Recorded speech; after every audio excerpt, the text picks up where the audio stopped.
Not only have we just begun a new decade, but it's the dawn of a new era at the Pink Palace with extensive renovations. All right, Maritana Executive Chef Emily Ferrari is here to dish out the details. Good morning. Good morning. How are you doing? Congratulations on all the new renovations. Thank you very 2020 is going to be a good year for the Don Yes, CeSar. That's for sure.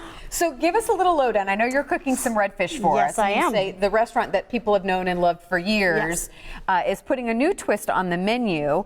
But if you can start, talk about the renovations and really, because I mean, right when you walk in, you see what's being done. Oh, you definitely do. It's a complete overhaul of our entire first floor. We did this beautiful, absolute modern retake on our lobby. We actually moved it from the left side all the way back, so it showcases the bell tower and the beautiful beach that you get to see.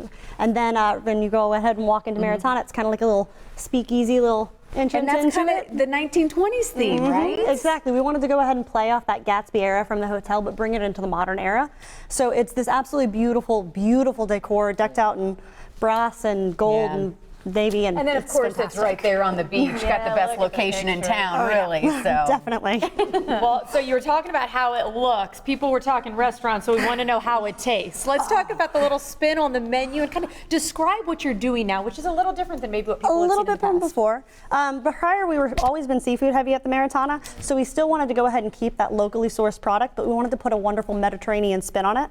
So that's exactly what we did. The dish I'm making for you today is kind of a play on a paella to go off that Mediterranean flair. So you've made the finish just for us. Yes, So I there's have. the goal with magic of TV. We're going to see if we can pull it off, which I'm pretty sure you can. So go not that ahead hard to and get make. cooking for us. So we start off for the set, you do some shallots and garlic right over here. And then in a separate, nice, really hot pan, since you have the skin on your fish, I'll squeeze right past you, I don't want to get salt everywhere. You salt your fish, both sides, and you go skin side down. Be careful, it might spit. I'm normally a blackened redfish kind of gal, so I like that you're saying, you know what, it's from right here in the Gulf. It is. You don't need to do a whole lot to it. No, the wonderful thing about the Gulf is we get such clean water here that our fish is really flaky, pretty much all the kinds of fish that you can get. And it just has a beautiful flavor to it, so you don't really need to do much to it. I like it, all right. On this side, once you go ahead and get your shallots and garlic and everything toasted off, we're gonna add some sofrito saffron rice that I actually made ahead of time. And then from there, excuse me, we're adding some house-made pork sausage that we make right in the restaurant. Man, Emily's got it going on. She's done this a time or two. Just a few. Some mussels and a little bit of fennel and tomatoes. A little more A there. question for you. Do you have to be staying at the Don CeSar to come and dine with you? Not at all, actually. Okay. You get up to 2 hours of free parking, except for on weekends. And if you dine at the Maritana, we actually validate, so it makes it, even better incentive to come. And you can use all of our facilities except the pool. Okay. Unless you want to go ahead and get a resort pass, and in that case, you can come for the whole day. They do offer resort passes. I don't think I realized that. We do. Well, who do that and really take advantage of that, even, living here in the Bay Area. My parents are definitely like, oh yeah. Pass holders, as you would say. They love it.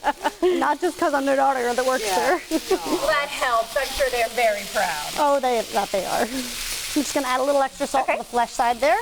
We're about 2 minutes just to kind of clue you in on time, but it looks like it's doing pretty good. Oh yeah. We're actually about to go ahead and flip. All right, look at that, perfect. And then over here, I just added a little bit of white wine from the squeeze bottle over there and some butter. And then again, I'm just going to go ahead and add some salt.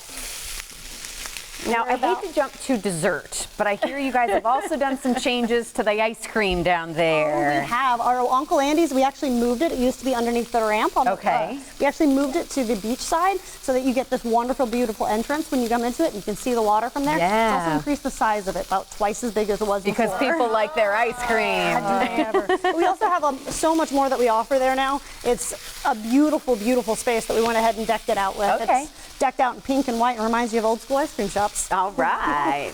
And then this is just a little bit of fiend herbs. It's a mixture of chervil, parsley, tarragon, and chives that we add, just to go ahead and finish it off and add some nice little brightness. And then this is actually all done as soon as that butter is melted. Okay, sounds good. Good job. Emily, you are awesome. You've got to come back and visit us.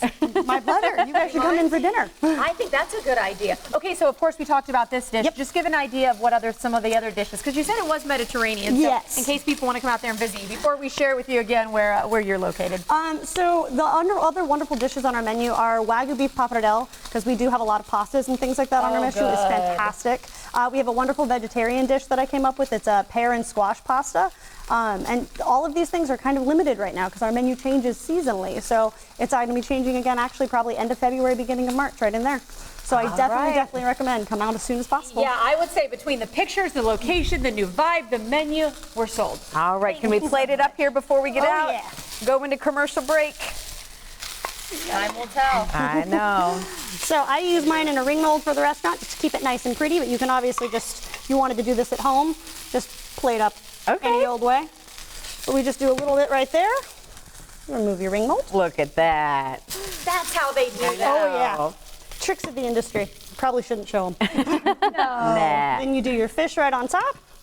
And then we finish it off with a little bit of rice crisps, kind of the play on the raspa, the crunchy bits that you get on the bottom of a paella.